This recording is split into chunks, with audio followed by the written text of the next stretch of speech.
സത്നാം സിംഗിന്റെ മരണം സംബന്ധിച്ച അന്വേഷണം സിബിഐക്ക് വിടാൻ സർക്കാർ തയ്യാറാവണമെന്ന് അച്ഛൻ ഹരീന്ദ്രകുമാർ ആവശ്യപ്പെട്ടു.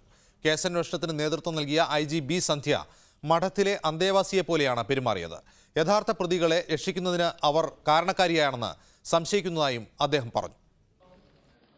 മാതാ അമൃതാനന്ദമയിയുടെ 60ാം ജന്മവാർഷികം ആഘോഷിക്കുന്ന വേളയിലാണ് മകന്റെ ഘാതകരെ കണ്ടെത്താൻ സഹായം തേടി സത്നാം സിംഗിന്റെ പിതാവ് കൊല്ലത്തെത്തിയത്.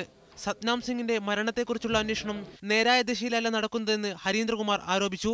സിബിഐ അന്വേഷണത്തിന് സർക്കാർ തയ്യാറായില്ലെങ്കിൽ ഹൈക്കോടതിയെ സമീപിക്കും.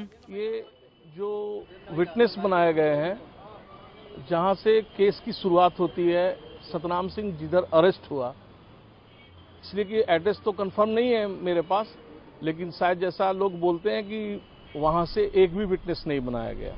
സത്നാമിനേറ്റ പരിക്കുകൾ 2 മുതൽ 4 ദിവസം വരെ പഴക്കമുള്ളതാണെന്ന് പോസ്റ്റ്മോർട്ടം റിപ്പോർട്ടിൽ പറയുന്നുണ്ട്. എന്നാൽ പേരൂർക്കട മാനസികാരോഗ്യ കേന്ദ്രം മാത്രമാണ് പോലീസ് അന്വേഷണ വിധേയമാക്കിയത്.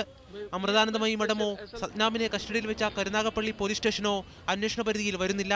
82 സാക്ഷികളുള്ള കുറ്റപത്രത്തിൽ മഠത്തിൽ നിന്നുള്ള ആരെയും ഉൾപ്പെടുത്തിയിട്ടില്ല. ഐജി ബി സന്ധ്യ മഠത്തിലെ അന്തേവാസിയെ പോലെ പെരുമാറിയെന്ന് ഹരീന്ദ്രകുമാർ ആരോപിക്കുന്നു. നിലവിൽ പ്രതിപട്ടികയിലുള്ളവർ നിരപരാധികളാണ്. ഗുരുദേവ ദർശനത്തിൽ ആകൃഷ്ടനായാണ് സത്നാം വർക്കല ശ്രീനാരായണ ഗുരുകുലത്തെത്തിയത്.